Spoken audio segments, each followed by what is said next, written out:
No final de contas.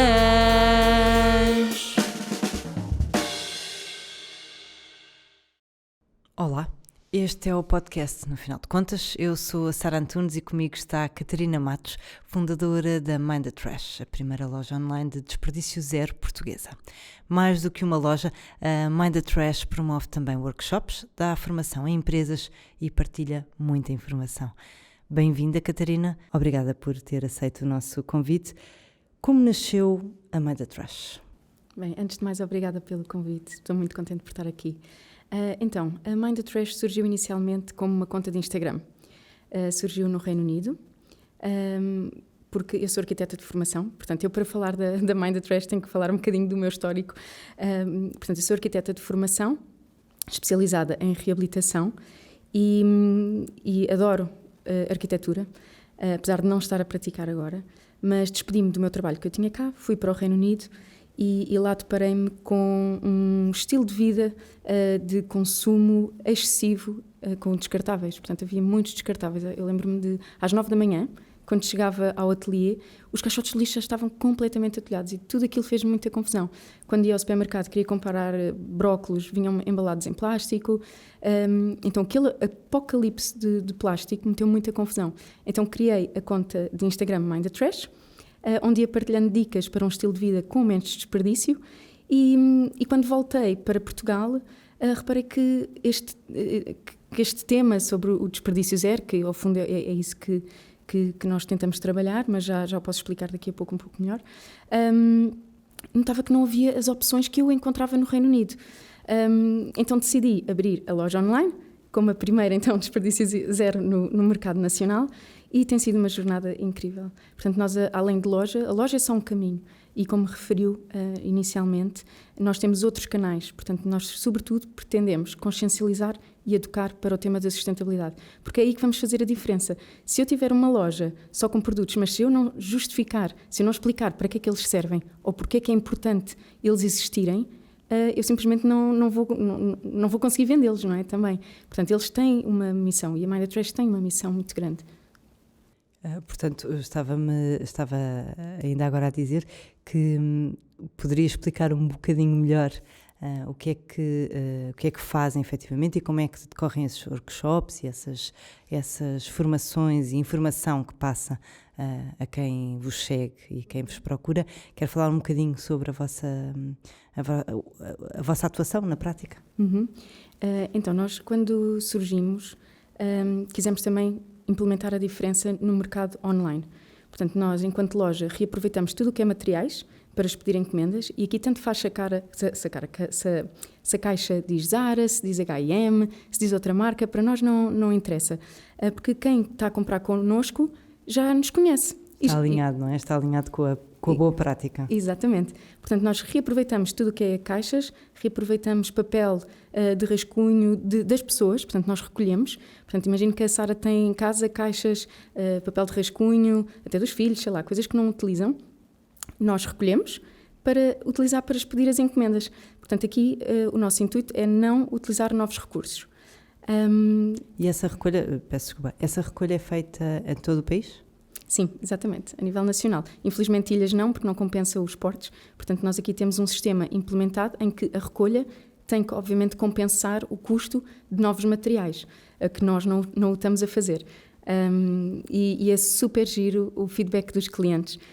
E é super engraçado o que nós acabamos por receber. Desenhos super engraçados de crianças, apontamentos que até nós às vezes ficamos, isto é tão engraçado, é tão giro. E também acabamos às vezes por aprender um bocado com o que era lixo dos outros. E depois também, pronto, isto é a parte mais operacional, não é? Depois temos vários workshops que damos na empresa para educar para o tema da sustentabilidade e não só. Também ensinamos pessoas a fazerem os seus próprios cosméticos, por exemplo. Depois temos uma parte de consultoria a empresas para ajudar empresas a reduzirem os seus resíduos. Isto tudo muito focado no tema do desperdício zero. Portanto, o que é o desperdício zero? Basicamente é um movimento que nos vai ajudar a reduzir a quantidade de resíduos que nós produzimos. Então, até no nosso site, se forem visitar, temos lá um pouco sobre o desperdício zero. E quais são principais desafios do Desperdício Zero? Ok. Eu diria que a nível de legislação temos aqui um grande bloqueio. Nós ainda estamos com a legislação completamente obsoleta. Temos a venda a granel, a venda do azeite que não é permitida, por exemplo, e que não faz sentido nenhum. Portanto, nós noutros países isto já é permitido. Depois, claro que há outros aspectos mais relacionados com o indivíduo, que é, se calhar, para algumas pessoas, a perda de comodidade. Porque se nós aqui estamos a defender um pouco a redução de desperdício, aqui se calhar vou falar mesmo na questão dos R's, dos 5 R's, que já há 9, já há 7, já há muitos R's, mas vou falar dos 5, que basicamente começa por recusar. Portanto, se nós recusarmos aquilo que nos oferecem, não é? Vamos imaginar, vamos na rua, querem-nos oferecer um panfleto publicitário, vamos a um hotel, temos as embalagens. Se nós começarmos a recusar estas coisas que efetivamente não precisamos, logo aí estamos a gerar menos desperdício e estamos a emitir uma mensagem a quem o produz, que é, isso não é necessário. Portanto, o primeiro ponto, o recusar. Depois, reduzir aquilo que nós não conseguimos recusar. E aqui dou um exemplo. A roupa. Tanta gente que compra roupa compulsivamente. E se calhar nem precisam dessas peças de roupa. Portanto, se nós pudermos reduzir, logo aí também estamos a contribuir bastante. Depois, o reutilizar. Portanto, aqui o terceiro ponto, reutilizar. Reutilisar aquilo que já temos. O reciclar. Portanto, reciclar aquilo que nós não conseguimos recusar, que não conseguimos reutilizar. E como último ponto, temos o ROT, aqui em inglês, mas que é a compostagem, que sei que mete muita confusão. Ainda há muita gente, mas não deveria ser. Todos nós em casa deveríamos fazer a compostagem. Porque é o sistema natural, não é? É o que a terra nos devolve, nós estamos a devolver os nutrientes à terra. E acho que infelizmente o ser humano, aqui até vou citar a Jane Goodall, há um livro que eu agora estou a ler que é o Esperança, dela, que é muito, muito giro, e ela fala que nós enquanto seres humanos, portanto nós somos intelectuais, mas isso não quer dizer que sejamos inteligentes, porque nós estamos a destruir a nossa terra, não é? o nosso único meio de subsistência. Então é muito engraçado como ela coloca no livro a dizer que não conhece outra espécie, ainda não se separou com outra espécie que dê cabo do próprio habitat onde ela está. Quase que é o que nós estamos a fazer. Só destruir-se, não é? Exatamente. Catarina, vou pegar um bocadinho num dos 5 R's, que em português não é um R, para explorar um bocadinho a questão da compostagem, porque me parece que nos R's todos este é o mais, se calhar, mais difícil de percepção geral. Como é que eu consigo fazer a compostagem em casa? No meu apartamento, em que não tenho terra, não tenho plantas. Não... Okay. Aí recomendo vivamente os bocaxis, que basicamente não é compostagem, é como se fosse um processo de fermentação. E isso é ideal para apartamento. Portanto, imaginemos uma caixa, depois vem com uns farelos, que basicamente são micro-organismos que vão decompor. Essa caixa compro onde? É uma caixa específica? Nós temos na Mind the Trash, okay. Mas há muitas outras lojas que têm. E vem com produtos específicos, não é? Exatamente. Isto é para quem nos está a ouvir poder aplicar a compostagem em casa, não é? Sim. Só para ajudar. Então, podem comprar essa caixa que vem com um farelo à parte, neste caso vem incluído, mas depois pode ser comprada à parte, em que nós vamos colocando tudo o que é resíduos. Portanto, enquanto que, aqui convém até explicar a compostagem, por exemplo, de jardim, em que nós só podemos colocar alimentos crus, aquilo que a terra nos dá, não é? Mas não podemos colocar cítricos, não podemos colocar alimentos cozinhados com sal, nada disso podemos colocar num compostor de jardim. Porque vamos imaginar que é como se fosse tudo o que cai da terra, não é? Não há intervenção humana. Digamos que é mais ou menos isto. Sim, porque se colocarmos esse tipo de alimentos ou de produtos, acabamos por estragar, não é? Por minar o resto da terra, não é? Sim, podemos começar a atrair pragas, ratos, pronto, enfim. Portanto, para quem vive em apartamentos, os bocaxis são uma excelente opção e fazem a fermentação dos alimentos muito rapidamente. Portanto, aqui, obviamente, depois ficamos com resíduo, à mesma no final, e esse nós devemos doar. Ou então colocar num jardim de rua, por exemplo, porque é fértil, aquilo é adubo, digamos assim. Portanto, podem misturar depois com terra normal para ser utilizada, portanto, para as plantas crescerem. E como é que se fazem doações ou como é que funcionam essa questão de doar a compostagem? Sim, então já existem inúmeras pessoas em Lisboa, existe até uma app para isso, que aceitam o composto das outras pessoas. Por exemplo, eu tenho um jardim em casa. Se a Sara quisesse, poderia-me trazer hoje os seus resíduos e eu iria então colocar no meu jardim para misturar com a minha terra. Então, nesta aplicação, há várias pessoas, como eu, que têm essa possibilidade. Se não, também há, por exemplo, as hortas urbanas, onde pode deslocar-se e ir entregar, que eles também aceitam, ou mesmo depositar num jardim de rua, num canteiro. Muito bem, acho que ficou esclarecida a questão da compostagem, nomeadamente em apartamento, que é aquilo que é mais difícil para a maior parte das pessoas percepcionar como é que pode fazer. Acha que é possível, imagino qual seja a resposta, mas acha que é possível viver sem plástico? É possível viver sem plástico porque o ser humano já viveu sem plástico, mas aqui coloca-se o problema que é o comodismo. Não é? O plástico vem-nos trazer muitas comodidades. Portanto, os snacks, não é? O fast food, tudo isso embalado em plástico. Não é? Portanto, nós aqui, quando queremos abolir o plástico, também vamos estar a dizer não, se calhar, a muitas comodidades. E acho que isso é também o grande entrave para as pessoas aderirem um pouco a este movimento. Porque as pessoas, pronto, apetece-me agora o snack e vou comprar, vou comprar e pronto.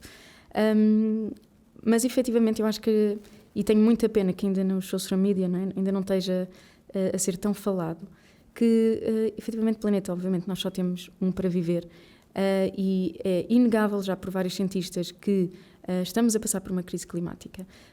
Portanto, nós agora até estamos numa nova era do antropoceno que nós próprios humanos nos colocamos. Portanto, nós alteramos desde a guerra, desde a época industrial, da Revolução Industrial. Da Revolução Industrial, obrigada, estava a faltar aqui o termo, estava a tentar dizer.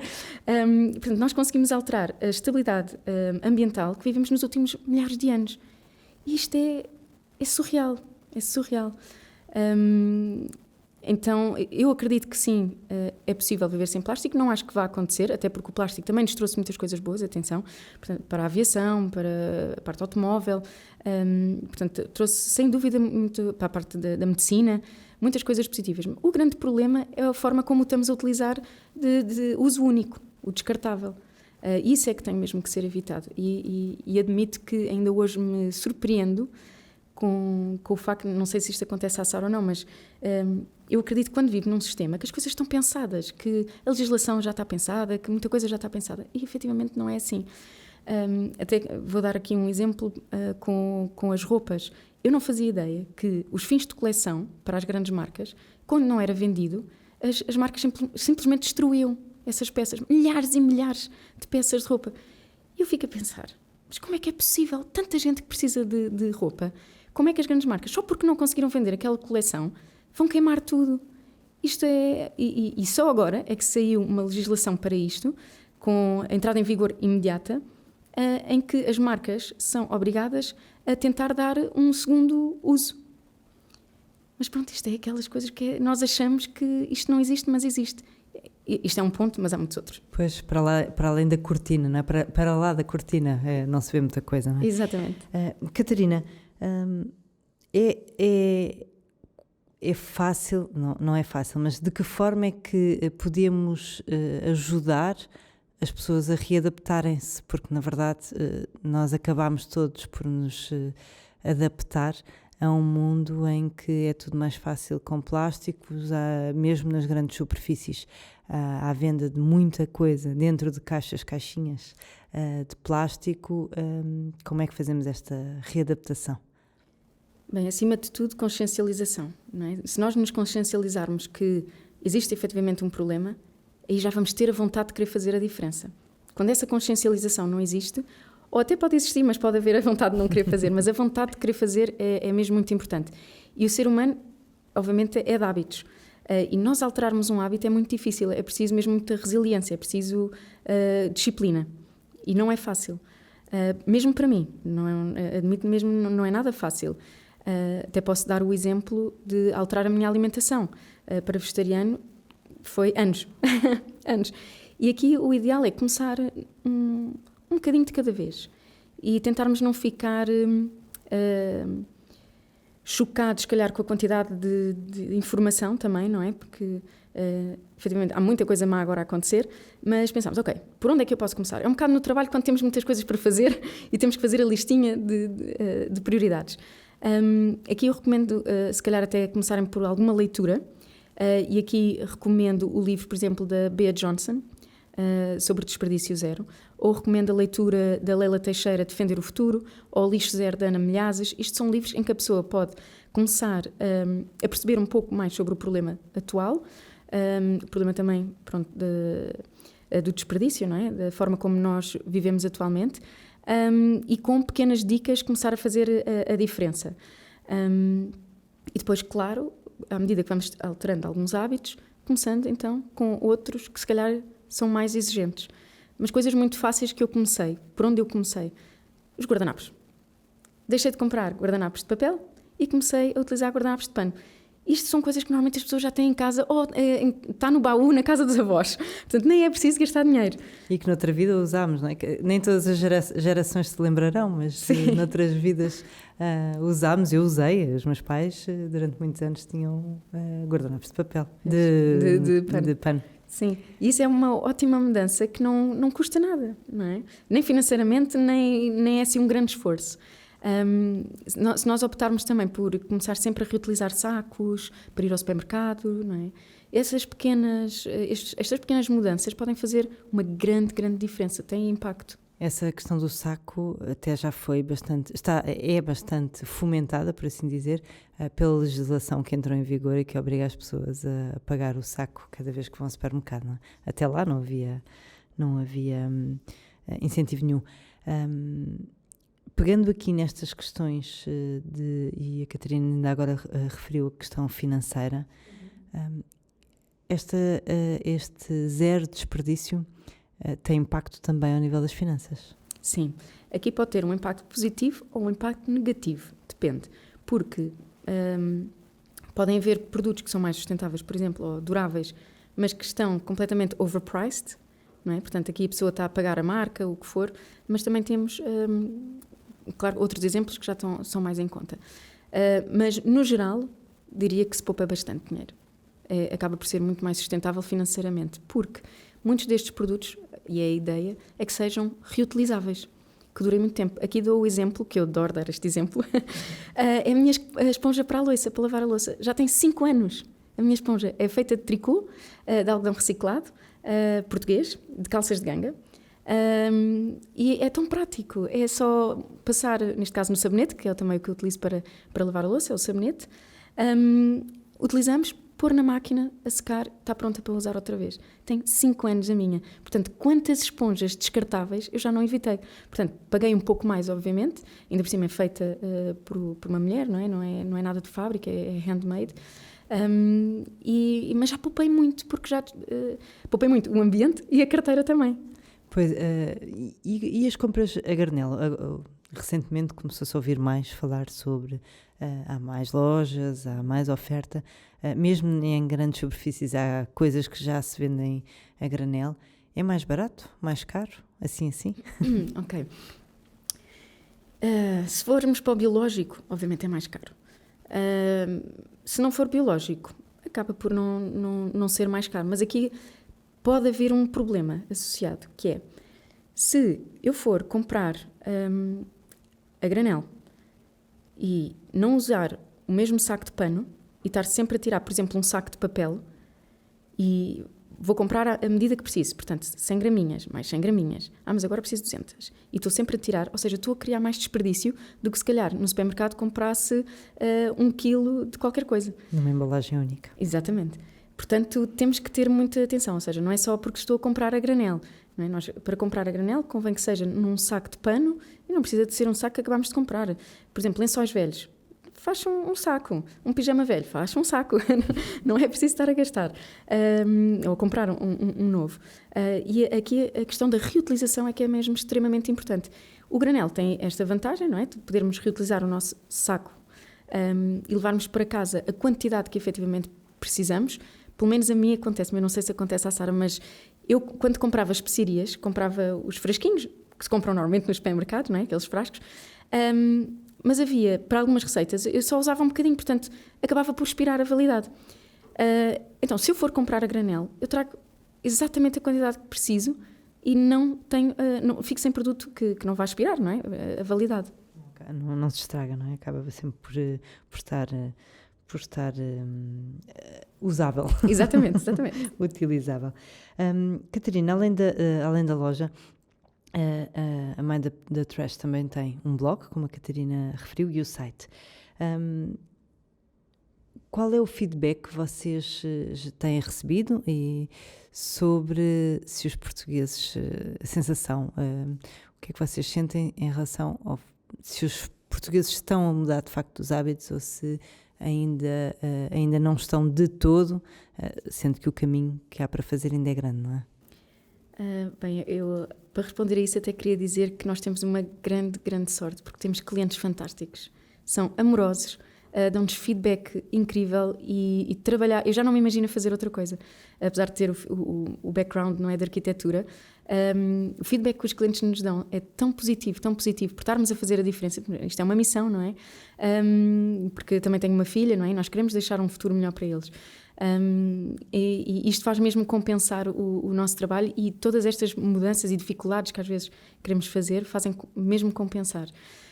Acho que durante a pandemia parece que houve mais pessoas que ficaram despertas para este problema e que quiseram alterar hábitos, mas parece que depois da pandemia, com o voltar à normalidade, que se esqueceu aqui um bocadinho deste problema com as alterações climáticas, com o desperdício, com o plástico, de uso único, não é? Parece que houve aqui algum esquecimento. Ainda somos muito poucos a querer fazer a diferença, infelizmente. Portanto, eu acho que era preciso mais tempo de antena para isto, porque é efetivamente mesmo importante que comecemos a alterar hábitos. Mas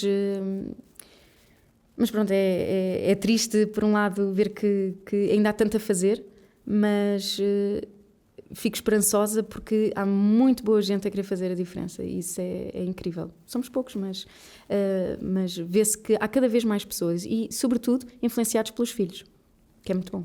O que é que acha que podia ser quase vital, não é? Ou podia marcar a diferença e fazer toda a diferença para que esta questão do desperdício entrasse de facto no nosso dia-a-dia?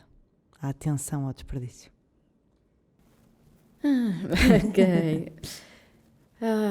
Eu acho que aqui, infelizmente, o governo e as empresas têm que entrar. Para que efetivamente se fizesse a diferença, a legislação teria que mudar, que acho que pouco a pouco já está a ser feito, mas de uma forma lenta, a meu ver. Isto de uma ótica muito pessoal, não é? Sim, sobretudo a nível governamental, a nível das empresas, as coisas teriam que mudar. Claro que o indivíduo tem um grande poder, mas não podemos só colocar a pressão no indivíduo. Portanto, as grandes empresas, o governo, tem todo que dar o exemplo. Só com legislação é que lá vamos? Eu acho que sim, para muita coisa eu acho que sim, infelizmente.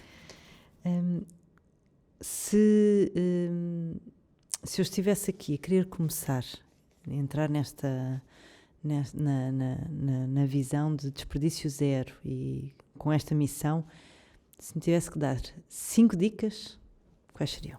Ok, 5 dicas, vamos lá então. Para começar. Sim, então, leitura. Portanto, aqueles livros que referi anteriormente, recomendaria escolher um e começar nessa leitura, porque acho que é um abre-olhos. Portanto, acho que seria muito interessante. Analisar o lixo que tem em casa. Eu acho que isso é fundamental, ou seja, é perceber o ponto de situação. O que é que eu estou a criar de desperdício, não é? O que é que eu posso evitar? Então aqui eu normalmente até digo, comecem a vasculhar o lixo que têm em casa, vejam as embalagens que têm, tentem perceber no que é que vocês podem reduzir. Porque muitas vezes temos pacotes de batatas fritas, o snackzinho que a pessoa gosta de ratar, não é? Quando às vezes nem temos fome. Portanto, esse já era o segundo, penso eu. Uhum. Terceiro, analisar a roupa também, ou a necessidade de comprar roupa. E aqui acho que é muito interessante até tocar num ponto que eu já fiz, a consultoria de imagem, que eu achava que era uma coisa fútil, se assim eu posso dizer. Mas é tão interessante. Eu acho que é um bocado como as finanças, que nós saímos da faculdade sem perceber nada de finanças. E é extremamente importante. E aqui na parte da imagem também acho que é muito interessante, porque temos muitas pessoas que vão às compras sem perceber o que lhes fica bem, e até pode estar tudo bem. Obviamente há o estilo e a pessoa pode preferir um determinado estilo. Pronto, não é por aí que quero ir, mas a consultoria de imagem aqui ajuda-nos a perceber o que é que nós temos no guarda-roupa. Okay, vamos lá analisar o que é que aqui está. E fazer conjuntos e perceber que, se calhar, o que eu sentia ou achava que precisava, afinal não preciso. E, então, aqui, para organizarmos o nosso guarda-roupa, acho que seria extremamente importante. Portanto, dica terceira, a terceira dica. A quarta dica, não terem receio da compostagem. Portanto, é uma coisa super simples, os bocaxis que eu referi há pouco. Não dá trabalho nenhum. E é tão engraçado também para fazer com crianças em casa. Portanto, vocês verem os vossos resíduos a serem reaproveitados. Isto é tão bonito. E a parte boa, que esqueci-me de referir há pouco, dos bocaxis, é que os bocaxis, aqui pode-se colocar comida que já está cozinhada, espinhas, ossos, cítricos, tudo. Pode ir tudo. Para devolver à terra. Isto é excelente. Portanto, aqui a ideia é mesmo acabarmos com o lixo diferenciado, não é, que temos em casa. Acho que já vou para a última dica, certo? Acho que já vou para a quinta. Para a quinta, para nos ajudar, é criarem uma rede de contactos de pessoas que já vivam um pouco com menos desperdício. Porque senão pode ser um caminho um bocado solitário. E eu falo por mim, quando despertei um bocadinho para este tema, de querer reduzir o lixo que fazia em minha casa, eu senti-me também muito sozinha, porque ainda tinha muitas amigas que iam fazer compras de roupa desenfreadamente, não queriam saber se compravam, enfim, inúmeras embalagens para trazer para casa.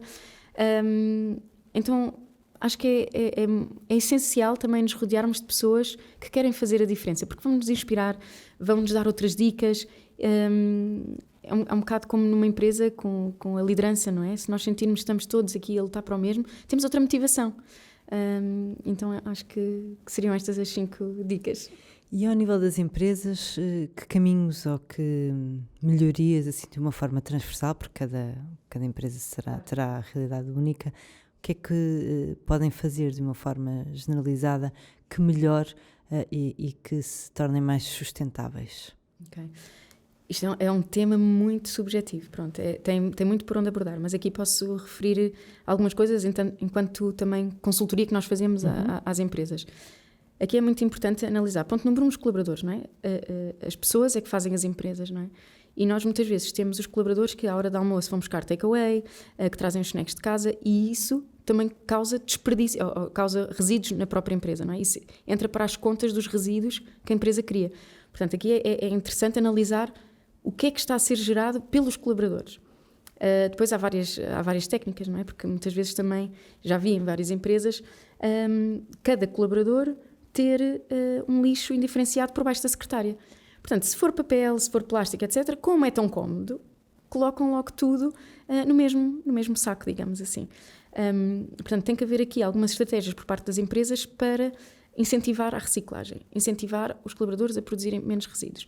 E depois há obviamente outras coisas, vou referir aqui uma a nível de como é que as empresas podem impactar até os próprios fornecedores. Imaginemos, agora queremos ou precisamos de comprar mais computadores, mas a empresa a quem nós compramos os computadores, o computador vem embalado numa caixa, mas depois ainda põem em outra, depois embalam em plástico, ou seja, nós aqui também temos um papel, ou as empresas têm um papel ativo também, de influenciar os fornecedores, ok, olhem, vocês podem enviar isto com o menos embalagem possível, mas que o conteúdo ainda chegue seguro. Portanto, todos aqui, isto é uma rede muito grande. É um ecossistema. Exatamente. Portanto, há muita coisa onde poderíamos abordar. Catarina, em Portugal já existem alguns projetos com o objetivo de fazer este caminho por um mundo mais sustentável. Estamos no caminho certo? Sim, eu diria que sim, nitidamente. Mas é um passo muito lento. Sim, é um passo muito lento. Aqui até vou falar da questão do desperdício alimentar. Eu agora estou a fazer uma formação com o BCSD Portugal e o Tiago Carrilho, que é quem está a dar a formação, que ele é biólogo. E gostei muito de uma frase que ele disse. Nós somos a única espécie que desperdiça alimentos. Portanto, não há outra espécie que desperdiça alimentos como nós fazemos. E isto é tão interessante. As pessoas que deixam apodrecer comida no frigorífico, que já não me apetece mais e deitam fora. E é muito interessante quando nós começamos aqui a pensar nesses pontos. E aqui um bocado como a Jane Goodall também disse no livro dela, de Esperança, não é? Que aqui a parte que é... Nós acabamos por não ser muito inteligentes nessa parte. Portanto, somos intelectuais, mas se calhar não muito inteligentes. Porque os recursos são escassos, não é? Entretanto, já me perdi na pergunta. Eu estava a perguntar se estávamos no caminho certo, tendo em consideração que já temos alguns projetos que têm como missão precisamente trazer mais sustentabilidade ao nosso mundo e ao nosso consumo. Estamos no caminho certo, sim. Por metas europeias que tínhamos que cumprir, por awareness das pessoas também, mas sim, estamos no caminho certo. Num passo muito lento, mas estamos. Tal como a Catarina há pouco dizia, que quando se começa nesta viagem, não é? Por assim dizer, não devemos querer fazer tudo ao mesmo tempo. É semelhante quando começamos o ano a dizer que vamos ler 12 livros por ano, e se calhar é melhor começarmos a dizer vamos ler 10 minutos por dia e depois logo vamos ver. Isto é a mesma coisa como nós quando estamos a dizer que as pessoas devem investir ou poupar. Não queiram fazer tudo de uma vez, vão aos poucos. Pode-se encarar ou deve-se encarar a sustentabilidade e o desperdício zero como um investimento para o futuro, seja porque há coisas que provavelmente vamos ter que gastar mais dinheiro agora, seja porque estamos a colher frutos, ou pelo menos a garantir que temos para os colher no futuro. Sim, nitidamente. Nós temos que cuidar agora para colher no futuro. E acho que muitas vezes nos esquecemos disso. Nós, enquanto seres humanos, esquecemos da nossa ligação à terra. E é ela que nos dá o fruto para comer, não é? Então, temos mesmo que voltar a ter esta ligação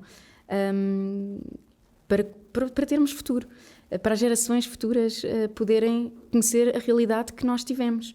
E é isso muito que eu luto também, porque tenho uma filha de 2 anos, e eu quero muito que ela conheça as praias como eu as conheci, os animais que eu vi. E quando eu penso que se calhar ela não vai ter acesso a isso, custa um bocadinho. Portanto, temos mesmo que ir nesta direção, mesmo. E as pessoas devem estar conscientes que, de facto, o mundo está a mudar e está nas suas mãos travar essa mudança radical? Para muita gente não. Para muita gente não está, mas para muitas está, não é? Acho que há sempre as pessoas que olham simplesmente para o próprio umbigo, pronto, é como é, e não preferem não perder comodidades. Portanto, já não é para a minha geração, que se calhar até ainda vão apanhar, mas não se preocupam. Portanto, o que é importante é o hoje, e hoje eu estou bem, portanto não ligam. Mas a qualquer momento há de bater à porta, não é? A escassez de água, a falta de alimentos, tudo isso. Isto está a ser um bocado negativo, mas eu não quero desanimar ninguém. Não, mas sim, não vamos entrar uma depressão, não é? Exato. Mas de facto a consciência e há camadas, há pessoas que a falta de noção e de consciência é porque de facto não querem saber, há outras porque acham que muitas das coisas que lhes chegam não são reais, que não há uma mudança climática, que sei lá, o tempo quente que tivemos agora em maio, abril, maio, sim. Que noutros anos também já se verificou e, portanto, são cíclicos. E era por isso que eu estava a questionar, de facto, como é que nós trazemos estes temas e como é que mudamos, de facto, estas mentalidades e ajudamos as pessoas a perceber, a ganharem, de facto, consciência de que é real, não é? Aí é a parte em que os governos entram, porque vai sempre haver negativistas, não é? Há de sempre existir. Mas até há um relatório muito interessante que recomendo lerem, que é o IPCC, que é um relatório das Nações Unidas, que, portanto, vários cientistas fizeram vários estudos para mostrar que, efetivamente, as alterações climáticas existem, que são um problema. E aqui para dar até um exemplo que eu achei o máximo também aqui do curso que fiz, da formação que estou ainda a fazer, que é, portanto, se os polos derreterem, por exemplo, em Lisboa, nós vamos ter água até a cobrir a Torre de Belém até cima. Portanto, eu acho que as pessoas não têm noção. Não é? Portanto, nós temos que travar o aumento da temperatura. E quando nós pensamos, por exemplo, no Overshooting Day, que basicamente nos diz que, e este ano foi em maio, e todos os anos é cada vez mais cedo, o que é que isto significa, o Overshooting Day? Significa que nós estamos a consumir os recursos mais rápido do que aquilo que a Terra consegue regenerar e produzir. E em Portugal foi em maio. Isto Deveria ter dado até dezembro, portanto. Exatamente, o ideal seria até dezembro. Portanto, nós estamos a consumir de uma forma desenfreada, muito mais do que aquilo que precisamos, e temos mesmo que parar para pensar, ok, alguma coisa efetivamente está mal, não é?